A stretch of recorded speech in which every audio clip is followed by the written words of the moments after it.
आज सुबह जब नैना सोकर उठी तब उसे अपनी तबीयत कुछ ठीक नहीं लग रही थी। पेट में दर्द हो रहा था और हल्का सा बुखार भी था। इसीलिए वो जल्दी जल्दी घर के काम खत्म करके डॉक्टर को दिखाने के लिए अस्पताल चली गई। अस्पताल पहुंचकर उसने डॉक्टर को सारी बात बताई। उसे सुबह से ही हल्का सा बुखार है और सर में दर्द भी हो रहा है। डॉक्टर ने उसका अच्छे से चेकअप किया और कुछ टेस्ट भी करवाए। फिर रिपोर्ट आने तक नैना हॉस्पिटल में ही बैठी रही।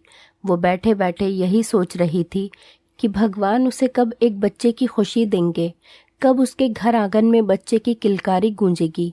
और यही सब सोचते सोचते उसकी बेचैनी बढ़ने लगी। उसे घबराहट होने लगी कि तभी डॉक्टर ने नैना को अपने केबिन में बुलाया और उसे बताया कि वो माँ बनने वाली है। नैना की खुशी का तो ठिकाना ही नहीं था। वो भगवान का शुक्रिया कहने लगी कि भगवान ने उसकी सुन ली, कि कितने सालों से जिस खुशी को वो तरस रही थी आज उसे मिल ही गई। इसके बाद नैना खुशी की खबर लिए अस्पताल से अपने घर आ गई और बेसब्री से अपने पति जतिन का इंतज़ार कर रही थी कि कब वो घर आए और वो उसे खुशखबरी सुनाए। इसी दौरान रोज़ की तरह वो घर के काम निपटा रही थी कि तभी दरवाजे की बैल बजी और नैना ने दरवाज़ा खोला और उसके पति जतिन ने घर में कदम रखते ही सबसे पहले तो नैना के गाल पर ज़ोरदार थप्पड़ मारा और उससे लड़ने लगा। उसे भला बुरा कहने लगा कि दूर हो जाओ मेरी नज़रों से, मैं तुम्हें देखना भी नहीं चाहता। जतिन अपनी पत्नी को गंदी गंदी गालियाँ दे रहा था। ये वही पत्नी थी जो पढ़ी लिखी होने के बावजूद भी उससे अच्छा कमा सकती थी और उसकी चार दीवारी में कैद होकर रह गई थी। वो चुपचाप खड़ी हुई उसकी बातें सुन रही थी। तभी जतिन ने कहा, तुमसे शादी करना मेरी ज़िंदगी की सबसे बड़ी भूल थी। मैं पागल हो गया था, मेरा दिमाग ठिकाने पे नहीं था जो मैंने तुमसे शादी की। बेचारी नैना खामोश खड़ी हुई शांति से उसकी बातें सुन रही थी कि जतिन के चुप होते ही वो उससे पूछ बैठी, जतिन हुआ क्या है? आखिर मैंने किया क्या है? मुझे मेरी गलती तो बताओ जो मुझे इतना सुना रहे हो। नैना के मुंह से ये सब सुनते ही जतिन का गुस्सा सातवें आसमान पर आ गया। उसे लगा औरत तो पैर की जूती होती है जिसे पैरों में ही रहना चाहिए। फिर इसने मेरे सामने जबान कैसे चलाई? और जतिन नैना पर तेज आवाज में चीख कर बोला, भगवान के लिए मुझे माफ कर दो और निकल जाओ मेरे घर से। जब तुम्हें अपनी ही मनमानी करनी होती है और मेरी कोई बात नहीं सुननी तो निकल जाओ मेरे घर से। मुझसे पूछ रही हो मैंने क्या किया? कल मैंने तुम्हें फकीर बाबा का दम किया हुआ पानी और ताबीज लाकर दिया था जो तुमने फेंक दिया। तुम्हें पता भी है वो कितना ताकतवर होता है, उसका असर उल्टा भी हो सकता है।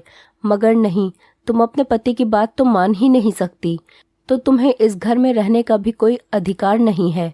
ये सुनकर नैना बोल पड़ी, ये क्या जहालत है जतिन? मैं पढ़ी लिखी समझदार लड़की हूँ, इन ढोंगी बाबाओं के चक्कर में मैं नहीं पड़ने वाली। जतिन, जहाँ आज के ज़माने में तुम जैसे पढ़े लिखे लोग ऐसी बातें करेंगे तो समाज में सुधार कैसे आएगा? जतिन, तुम मुझे किस रास्ते पर ले जा रहे हो? पति का कर्म होता है अपनी पत्नी को सीधी राह दिखाना, और तुम ही मुझे गुमराह कर रहे हो। भला ये कौन सी किताब में लिखा है कि फ़कीर बाबा का दम किया हुआ पानी पीने से या ताबीज़ पहनने से मैं जल्दी ही प्रेग्नेंट हो जाऊंगी और वो बच्चा लड़का ही पैदा होगा? और अगर ये सब सही होता तो आज अस्पताल में डॉक्टर की जगह ये फ़कीर बाबा ही बैठे होते, ना कि डॉक्टर्स। ये सुनकर जतिन कहने लगा कि एक तो मेरी बात मानने से रही और ऊपर से मुझसे ज़बान लड़ा रही है। इससे पहले कि मैं कुछ गलत कर बैठूं, निकल जाओ मेरे घर से। नैना ने कहा, जतिन, बात तो कुछ है भी नहीं जो आप इतना कुछ बोल रहे हैं। जतिन ने नैना से कहा कि मैंने तुम्हें ताबीज़ लाकर दिया, तुमने वो भी नहीं पहना और दम किया हुआ पानी भी नहीं पिया। अगर तुम दम किया हुआ पानी पीती तो लड़का ही पैदा होता। फ़कीर बाबा ने मुझसे कहा था, मैं उनकी हर बात पर विश्वास रखता हूँ। मैंने बहुत से लोगों के साथ उनकी दुआ से चमत्कार होते देखा है। तुम्हें फ़कीर बाबा की ताकत और शक्तियों का अंदाज़ा नहीं है। नैना ने कहा, जतिन, क्या दम किया हुआ पानी मुझे लड़का देगा? जतिन ने नैना की ज़बान दराजी पर उसे एक और ज़ोरदार थप्पड़ मार दिया और बालों से घसीटते हुए नैना को घर से बाहर निकाल दिया और कहने लगा, घटिया औरत, निकल जाओ मेरे घर से, और उसे दरवाजे से बाहर फेंक दिया। नैना रोती हुई घर की दहलीज से उठी और अपने आंसू साफ करते हुए जतिन से कहने लगी, जतिन, आप बहुत गलत कर रहे हो। आप कौन से ज़माने में जी रहे हो? आपको सही गलत कुछ नज़र ही नहीं आ रहा। उस फ़कीर बाबा ने आपकी आंखों पर पट्टी बांध रखी है। नैना रोते बिलखते हुए जतिन से बार बार यही कह रही थी कि क्यों कर रहे हो ऐसा मेरे साथ? एक बार मेरी बात तो सुन लो। मैं तुमसे कुछ कहना चाहती हूँ, तुम्हें कुछ बताना चाहती हूँ। मेरी बात तो सुन लो। मगर जतिन को नैना की चीख पुकार और उसके आंसुओं से कोई फर्क नहीं पड़ रहा था। नैना रोते हुए कहने लगी, मुझे किसी पीर फकीर के पास नहीं जाना। जतिन की मारपीट करने की वजह से सारा मोहल्ला इकट्ठा हो चुका था। नैना रो रही थी। जतिन, देखो, मैं तुमसे कुछ कहना चाहती हूँ, मेरी बात तो सुन लो। जतिन ने पीर साहब को फ़ोन किया। फ़कीर बाबा, मेरी पत्नी ने वो दम किया हुआ पानी फेंक दिया है। मैं आपसे इसकी माफ़ी चाहता हूँ कि मेरी बेवकूफ़ पत्नी की वजह से आपको दोबारा कष्ट उठाना पड़ेगा। फ़कीर बाबा ने जतिन से कहा कि बेटा, उसने बहुत गलत किया है। तुम उसे मेरे पास लेकर आओ। मैं उसके लिए मंत्र जाप करूँगा, जिससे कि उसका असर उल्टा न पड़े और तुम्हारे घर में कोई अनहोनी ना हो। तुम्हें कल ही उसे मेरे पास लाना होगा। जतिन ने बाबा की बात सुनकर फ़ोन रख दिया और जतिन नैना से कहने लगा, नैना, तुम्हें मेरे साथ फ़कीर बाबा के पास जाना पड़ेगा। नैना ने कहा, जतिन देखो, यह हमारे घर का मामला है, इसमें हमें किसी अजनबी को नहीं डालना चाहिए। जतिन, पति पत्नी का रिश्ता विश्वास पर टिका होता है, इसमें किसी तीसरे की कोई जगह नहीं होती, और अगर कोई तीसरा आ जाता है तो रिश्ता ही नहीं बचता। जतिन ने गुस्से से कहा, वो अजनबी नहीं है, मेरे पीर फ़कीर बाबा हैं। नैना ने कहा, जतिन, मुझे किसी पीर फ़कीर बाबा के पास नहीं जाना। ये सुनते ही जतिन ने गालियाँ देना शुरू कर दिया। बात बढ़ते बढ़ते तलाक तक आ पहुंची। जब नैना ने बताया कि अब उसे किसी भी फ़कीर बाबा के पास जाने की ज़रूरत नहीं है, उसकी सुबह से ही तबीयत ठीक नहीं थी, इसीलिए वो चेकअप कराने अस्पताल गई थी, तो डॉक्टर ने बताया कि वो माँ बनने वाली है। तो ये सुनकर जतिन ने खुश होने के बजाय नैना पर ही इल्ज़ाम लगा दिया कि उसके पेट में पलने वाला बच्चा मेरा नहीं है। झगड़ा बहुत बढ़ गया। गुस्से में जतिन ने नैना के पेट पर लात मार दी, उसे घर से निकाल दिया और उसे तलाक भी दे दी। जतिन कितना बदनसीब था। आज खुशियां सामने से चलकर उसके घर आई थी, मगर उसने ढोंगी फ़कीर बाबाओं के चक्कर में दरवाजे से ही लौटा दिया।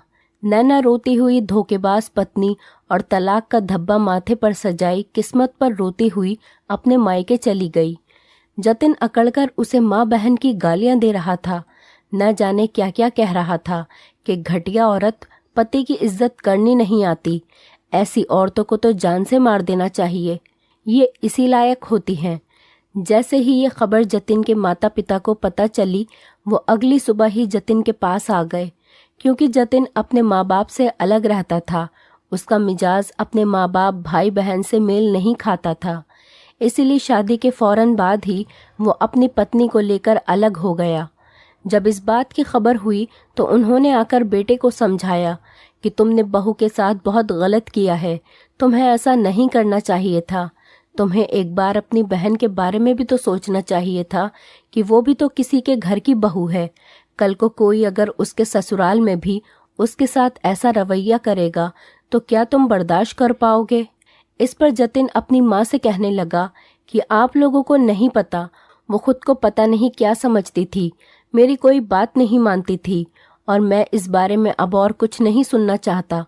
अब बस मैं और नहीं रह सकता उस औरत के साथ। नैना जब घर पहुंची तो उसकी हालत बहुत ख़राब थी। उसके घर वाले उसे हॉस्पिटल ले गए।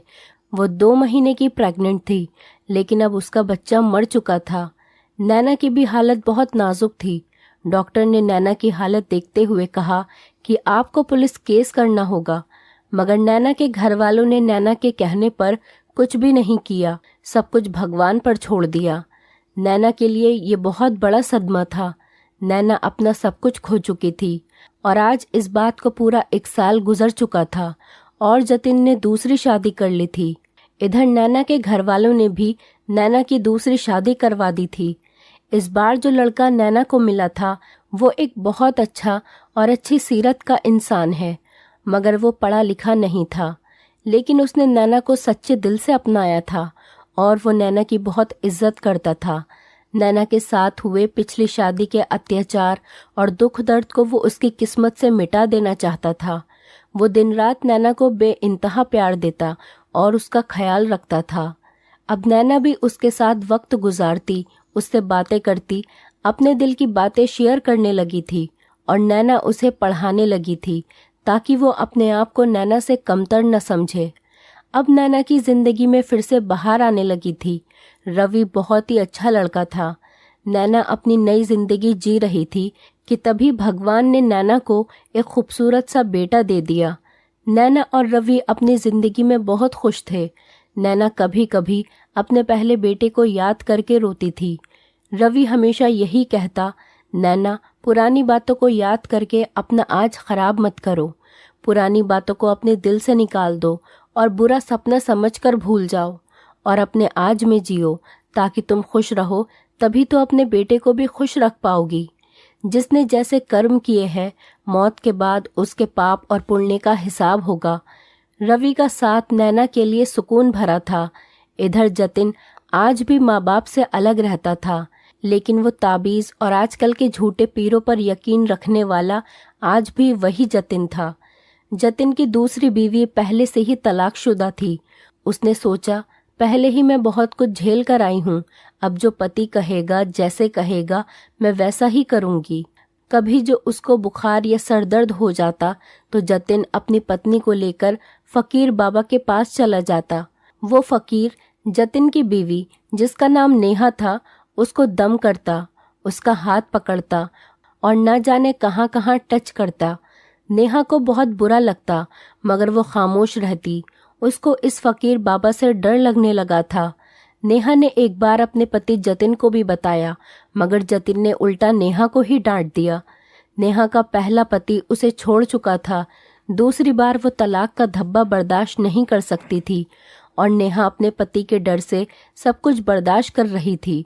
वो खामोश ही रहती, जतिन के कठोर शब्द भी सुन लेती और एक शब्द नहीं कहती थी। इधर नैना अपने पति के साथ घूमने जा रही थी और भगवान का शुक्रिया कर रही थी कि उसे इतना अच्छा पति मिला जो उसे पलकों पर बिठाकर रखता है। नैना बहुत खुश थी। इधर जतिन अपनी बीवी नेहा को लेकर एक दिन फकीर बाबा के पास गया। फकीर बाबा कि दुआ करें, हमारा बेटा ही हो। फकीर बाबा ने नेहा के पेट पर हाथ रखा और आंखें बंद करके कुछ पढ़ने लगे और कहने लगे, अपनी पत्नी को 20 दिन तक लगातार मेरे पास लेकर आओ और मैं दुआ करूंगा कि बेटा ही होगा। नेहा बहुत रोती थी कि भगवान मेरे पति को समझ दे दे। फकीर बाबा मुझे गलत तरीके से छूता है, मैं क्या करूं? नेहा जैसी न जाने कितनी लड़कियां इन पीर फकीर बाबा की हवस का निशाना बन रही थी। कुछ दिन गुजरे, जतिन काम में बिजी रहने लगा। फकीर बाबा अब दुआ के लिए जतिन के घर आने लगे थे। नेहा को हवस भरी नजरों से देखते। एक दिन नेहा ने जतिन को बताना चाहा, लेकिन जतिन का यकीन इतना पक्का था फकीर बाबा के लिए कि वो कुछ सुनना ही नहीं चाहता था। नेहा बेबस हो गई थी। जतिन फकीर बाबा के खिलाफ कोई बात सुनने को तैयार ही नहीं था और इधर फकीर बाबा उसको अपनी हवस का निशाना बना रहे थे। एक दिन जतिन घर पर नहीं था, नेहा सो रही थी। फकीर बाबा घर पर आए। उन्होंने नेहा के साथ बदतमीजी करने की कोशिश की और इतने में ही जतिन घर पर आ गया। देखा कि फकीर बाबा कमरे में हैं। जतिन जैसे ही कमरे में दाखिल हुआ तो देखा फकीर बाबा नेहा से बदतमीजी कर रहा था। वो गुस्से में पागल होने लगा। फकीर बाबा को थप्पड़ मारा, गालियां दी। नेहा बहुत डर गई थी। जतिन ने कुल्हाड़ी उठाकर नेहा के सर पर मार दी और कहने लगा, बेशरम औरत, मेरे पीछे ये सब काम कर रही है। नेहा ने वहीं पर दम तोड़ दिया। जतिन ने झूठे फकीर बाबा को भी कुल्हाड़ी मारनी चाहिए, मगर वो फकीर जान छुड़ाकर फरार हो गया। जब मोहल्ले वाले को पता चला, सबके सब इकट्ठा हो गए। न्यूज़ चैनल्स वाले भी पहुंच गए। टीवी पर भी यही खबर चलने लगी, पति ने बीवी को गैरत के नाम पर कत्ल कर दिया। नैना भी न्यूज़ देख रही थी। जतिन को देखकर वो चीखें मारने लगी। वो डर गई थी। हे भगवान, इस आदमी ने किसी मासूम लड़की को मार ही डाला। एक जाहिल आदमी की जहालत ने एक औरत की जान ले ही ली। दोस्तों, इस कहानी के माध्यम से हम आपको ये बताना चाहते हैं कि इंसान को सीधी राह पर चलना चाहिए और इन झूठे पीर फकीर ढोंगी बाबाओं से बचे रहना चाहिए। इंसान को अपनी आंखें, सोच और समझ सबको खुला रखना चाहिए और अंधविश्वास के चक्करों में नहीं पड़ना चाहिए, वरना आखिर में अंजाम यही होता है जो जतिन और नेहा के साथ हुआ। दोस्तों, उम्मीद करती हूँ आपको हमारी कहानी पसंद आई होगी। कहानी पसंद आई है तो वीडियो को लाइक करें, चैनल पर नए हैं तो चैनल को सब्सक्राइब करें और हाँ, नोटिफिकेशन बेल को ज़रूर दबाएं ताकि अगली अपडेट सबसे पहले आपको मिले।